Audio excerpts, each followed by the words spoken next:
दोस्तों नमस्कार। मेरा नाम है विजय कुमार पाल। मैं हूँ एक लेखक। मेरी लिखी हुई कुछ किताबें हैं, उनका मैं तवारुफ़ करा दूँ, आपसे परिचय करा दूँ। ये है पैरानोइया ऑफ कल्ट्स भाई विजय कुमार पाल, जिसमें इस्लाम की जिसको छिपाने की कोशिश करते हैं, किस तरह इस्लाम एक गुंडागर्दी है खुली, एक गूनिज़्म है पूरी दुनिया के खिलाफ। और ये जौहर है इन इंडियन सबकॉन्टिनेंट, किस तरह हिंदू राजपूत रानियों ने जौहर किए। क्योंकि इस्लाम में एक व्यवस्था है कि अगर कोई मुस्लिम औरत नहीं है तो उसको लूट कर उसके साथ बलात्कार करना जायज़ है, और औरत को लूटना भी अल्लाह अलाउ करता है। इसको ये माले गनीमत कहते हैं। ये किताब मेरी शाश्वत पब्लिकेशन पर है, और ये किताब भी मेरी शाश्वत पब्लिकेशन पर है, और अमेज़ॉन फ्लिपकार्ट में जैसे ही आप ढूंढेंगे ये किताब मिल जाएगी। ये मेरी किताब है लेमेंट ऑफ सिंजार, यजीदी औरतों के बारे में है भाई विजय कुमार पाल। इसमें ये बताया गया किस तरह यजीदी औरतों का बलात्कार कुरान की आयत में पढ़ कर अबू बकर अल बगदादी ने किया, और उनको बाज़ारों में बेचा, जिस तरह की मोहम्मद साहब लड़कियां बाज़ारों में बेचते थे। मैं कई बार इस चीज़ को बता चुका हूँ। कुछ लोग कहते हैं कि हम हिंदू मुसलमान करते हैं, हम हिंदू मुसलमान करते हैं। हम मुसलमान का तो नाम नहीं लाते, हम तो इस्लाम के बारे में बात करते हैं, जिसको पढ़कर मुसलमान ब्रेन वॉश हो गया है। ये संजय यादव इन अहीरों को और मुसलमानों को माइनॉरिटी गठजोड़ बनाने का जो इन्होंने पागलपन इनको छाया हुआ है, उससे हमें पॉलिटिक्स से कोई लेना देना नहीं है। हम ये बताते हैं कि वास्तव में इस्लाम है क्या, और क्या अहीर भी इस्लाम की नज़र में गंदे नजिस पोटी जितने गंदे नहीं हैं, वो भी वाजिब कत्ल हैं, वो भी काफिर हैं। लेकिन ये मूर्ख संजय यादव जैसे अहीर इस बात को समझते ही नहीं। ये दूसरी तीसरी किताब है मेरी, वेनेमस फैंग्स ऑफ कोबरा, विजय कुमार पाल। इसमें बताया गया है कि इस्लाम किस तरह से एक जहरीला नाग है जो पूरी दुनिया की सभ्यता को डस रहा है। इससे बचने का एक ही उपाय है कि हम अपने मुसलमान भाइयों को समझाएं कि किस तरह इस आइडियोलॉजी से दूर रहो, और अपने आप को ऐसे पैगंबर के सामने समर्पण ना करो जो पैगंबर एक लुटेरा, वैसी और दरिंदा था। ये एक किताब है लॉस्ट पैराडाइज कश्मीर। इसमें बताया गया है कि किस तरह, ये रुद्रा पब्लिकेशन पर है लेकिन आपको अमेजॉन फ्लिपकार्ट पर मिल जाएगी। इसमें बताया है किस तरह एक राक्षस, इस्लामिक राक्षस मीर अली हमदानी आया, जो को सूफ़ी था। सूफ़ी भी संत नहीं होते हैं, क्योंकि इस्लाम में कोई संत हो ही नहीं सकता, जिस तरह की इस्लाम में गुंडागर्दी है। और जो लोग इस्लाम को अच्छा समझते हैं उनको भगवान बुद्धि दे, पता नहीं कितना टन गांजा पीकर या इस तरह की बातें करते हैं। इसी तरह से ये मेरी किताब है invaders and hidden facts by Vijay Kumar Pal, जिसमें ये बताया गया है कि किस तरह हिंदुओं औरतों के साथ बलात्कार इन इस्लामिक लुटेरों ने किया। ये मेरी किताब है ब्लैक डेट्स ऑफ टेररिज्म। इसमें सारी कुरान की उन आयतों का हवाला दिया गया है जिससे कि मुसलमान एक आतंकवादी बन जाता है। ये किताब भी रुद्रा पब्लिकेशन बिलासपुर छत्तीसगढ़ पर है। और एक मेरी किताब है पैनोरमा ऑफ इंडियन डेमोक्रेसी, किस तरह हिंदुओं का मजाक भारत में उड़ाया जा रहा है, मुसलमानों का अपीसमेंट किया जा रहा है, भले बीजेपी क्यों ना हो। इस तरह ये डिस्क्रिमिनेटेड हिंदू मेरी किताब है, इसको भी आप पढ़ सकते हैं। ये किताब भी बहुत अच्छी किताब है। इसमें हिंदुओं का किस प्रकार उत्पीड़न किया गया। और ये अभी किताब जो मेरी नई आई है ब्लेंडर ऑफ ब्लास्फेमी है, ये अस्तित्व पब्लिकेशन पर है। इस पर ये बताया गया है कि किस तरह लोगों ने किस तरह से इस्लाम की गुंडागर्दी के आगे लोग सरेंडर किए हुए, और लोग अभी समझते नहीं। तो दोस्तों आज हम सूरा अल बकरा की चैप्टर 2 की आयत नंबर 230 का हवाला कर देंगे, और किस तरह ये हलाला कराया जाता है, किस तरह एक औरत को, मुस्लिम औरत को दूसरों के हाथों नोचने के लिए छोड़ दिया जाता है, ये इस्लाम। तो इसका हिंदी अनुवाद में बता रहा हूँ। चैप्टर 2 सूरा अल बकरा जो कुरान का है। फिर यदि तीसरी बार तलाक दे दो तो वह स्त्री उसके लिए हलाल नहीं होगी, वैध नहीं होगी, जब तक दूसरे पति से विवाह न कर ले। अब यदि दूसरा पति संभोग के पश्चात उसे तलाक दे दे तब प्रथम पति से निर्धारित अवधि पूरी करके फिर विवाह कर सकती है, यदि वो दोनों समझते हों कि अल्लाह की सीमाओं में स्थापित रख सकेंगे। और अल्लाह की सीमाएं हैं जिन्हें जिन लोगों के लिए उजागर कर रहा है जो ज्ञान रखते हैं। पहली बात तो है अल्लाह एक मूर्ख है, वो कोई ज्ञान व्यान नहीं रखता। ये मोहम्मद का ज्ञान था जो सिर्फ अपनी काम वासना की पूर्ति के लिए इस तरह की आयतें लाता था। लोगों औरतों का हलाला का मतलब है कि अगर कोई औरत को मर्द तलाक दे दे, मुस्लिम मर्द तलाक दे दे, 3 तलाक दे दे, तो अगर वो अपने बच्चों की खातिर पहले पति के पास आना चाहे तो उसको शादी करनी पड़ेगी दूसरे आदमी से, और उससे संभोग भी करना पड़ेगा। और संभोग करने के बाद अगर वो दूसरा पति उसको तलाक देता है तो ठीक है, वरना वो उसी के यहाँ बंधन में रहेगी, यानी कि एक तरह से सेक्स स्लेव बन जाएगी हलाला में, वो अगर तलाक नहीं देता और साथ रहना नहीं चाहती है। दूसरी बात यह है कि जो मौलाना कहते हैं स्त्री को पूरा हक है, इस्लाम में मुस्लिम औरत को कोई भी हक नहीं है, वो तलाक दे ही नहीं सकती, वो सिर्फ खुला ले सकती है, यानी कोई रिक्वेस्ट कर सकती है कि मैं आपके साथ नहीं रहना चाहती, और ये पति की मर्जी पर है कि वो आपके साथ रहे, आपको तलाक दे या ना दे। और वो अगर तलाक देता है तो कई बार ऐसा हुआ है कि गैंग बन जाता है तलाकों का, 5-6 दोस्त विभिन्न लड़कियों से शादी करते रहते हैं और फिर उनको तलाक देते रहते हैं, और इस तरह वो हवस की पूर्ति करते रहते हैं और वो औरत बेचारी बर्बाद हो जाती है। मुजफ्फरनगर में ससुर ने उसका हलाला किया, इमरान नाम की औरत का, और हिंदुस्तान में ऐसी बहुत सी औरतों को हम जानते हैं जिनका हलाला हो चुका है लेकिन बेचारी कुड़ कुड़ कर जी रही हैं। तो ये है वेश्यावृत्ति, हलाला जो इस्लाम ने दिया, जो मोहम्मद के नाम से दिया, और उसको चोगा पहना दिया कि अल्लाह ने दिया। ये अल्लाह औरतों को बलात्कार के लिए भेजता है।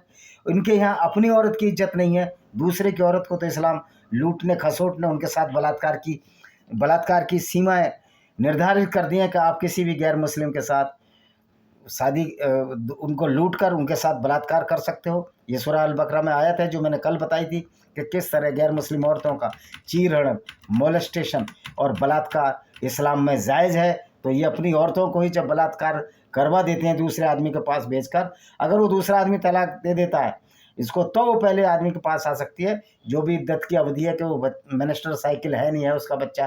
तो ये हालत है कि इस्लाम एक तरह से वैश्यालय बन चुका है और औरत को एक वैश्या की नज़र से इस्लाम देखता है। तो इससे अगली आयत है 245 आयत, सुनाएंगे कि अल्लाह किस तरह भिखारी है और किस तरह अल्लाह भीख मांगता है।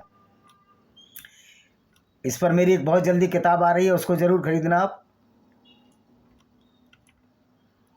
जिस किताब में मैंने पूरा चिट्ठा खोला है कुरान का, किस तरह ये अल्लाह भिखारी भी है, भीख मांगता। तो इससे सिद्ध होता है कि दुनिया को बनाने वाला अल्लाह अगर वो भिखारी है तो उसने दुनिया नहीं बनाई, वो मोहम्मद के पैरोकार का है, मोहम्मद का बनाया हुआ अल्लाह है, मोहम्मद के रहम करम पर निर्धारित है। वो पैगंबर जो अल्लाह के नाम पर काफिले लूटता था, औरतों से बलात्कार करता था, एक सर्टिफाइड रैपिस्ट था, और उसको ये लोग पैगंबर मानते हैं। अगर इनको बोलो, वो गाली देने से कुछ नहीं होता, ये तुम्हारी किताबों में लिखा है कि तुम्हारा मोहम्मद पीडोफाइल था, छोटी बच्चियों से शादी करता था। अब 245वीं आयत पढ़ते हैं, चैप्टर 2 सूरह अल बकरा।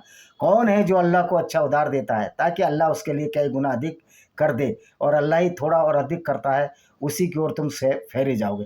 कह रहा कौन है जो अल्लाह को अच्छा उधार देता है, यानी कि अल्लाह को अच्छा उधार देने का मतलब है ये मोहम्मद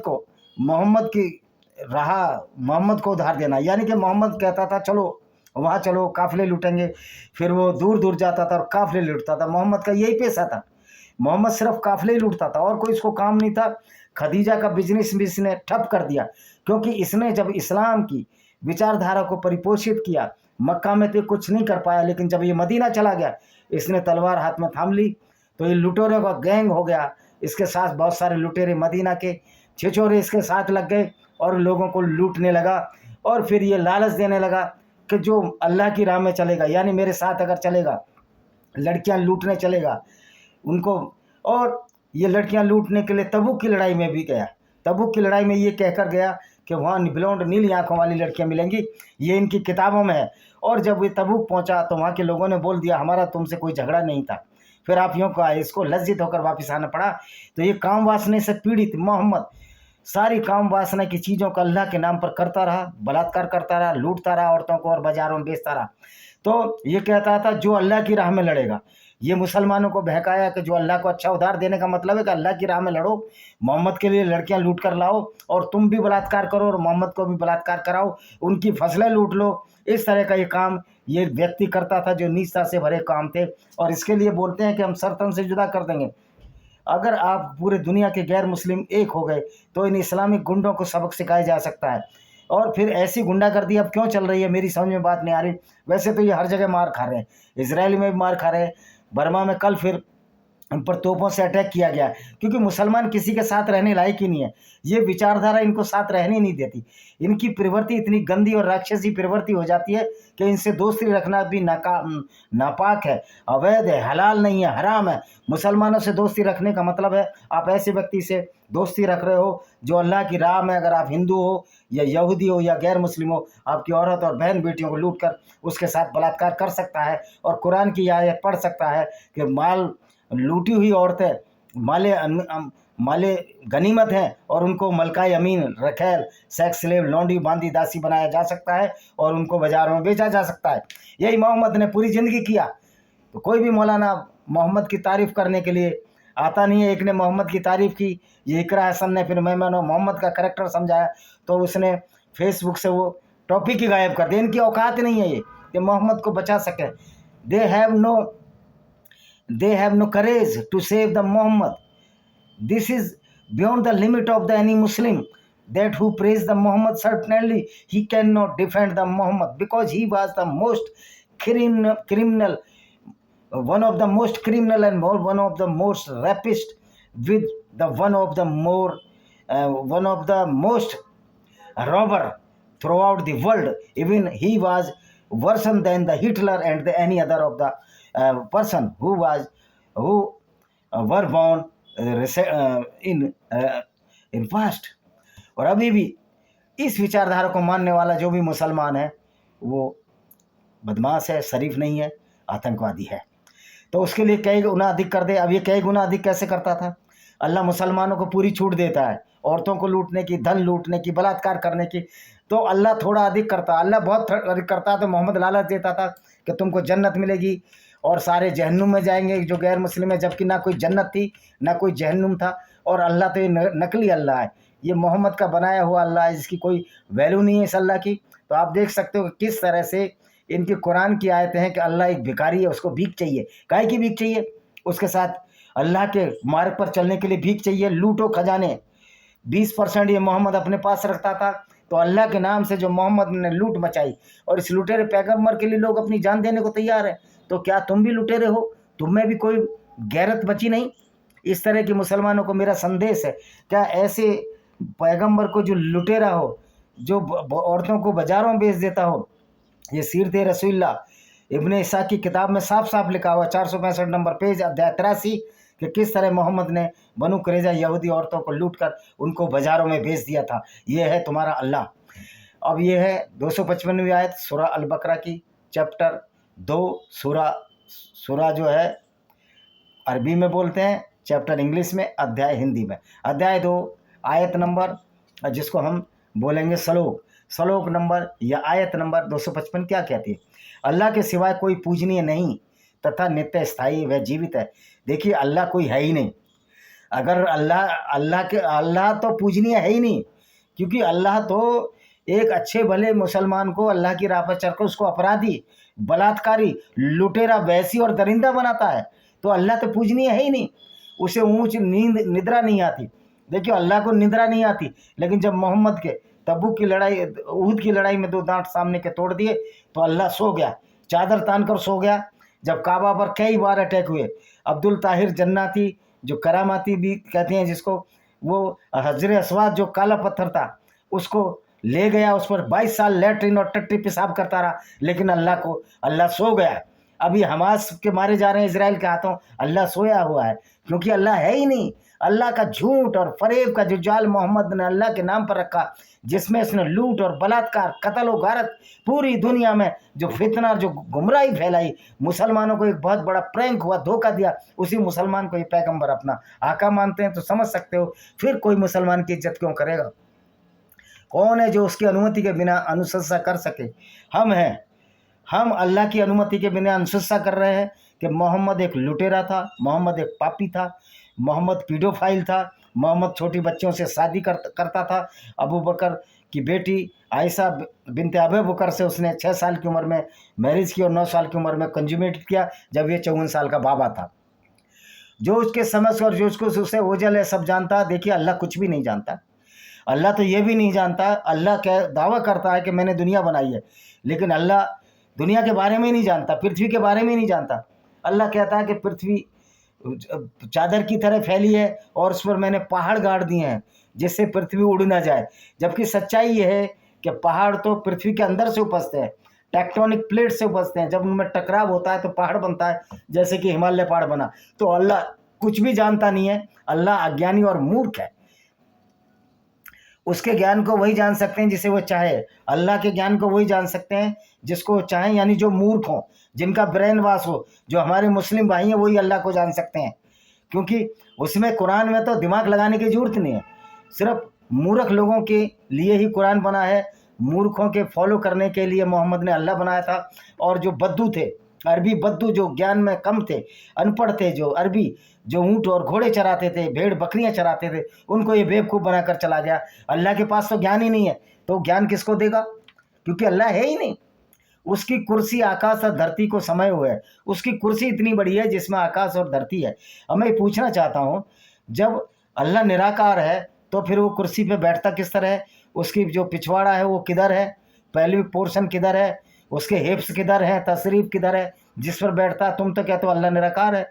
जब वो निराकार है तो उसको कुर्सी की क्या जरूरत है?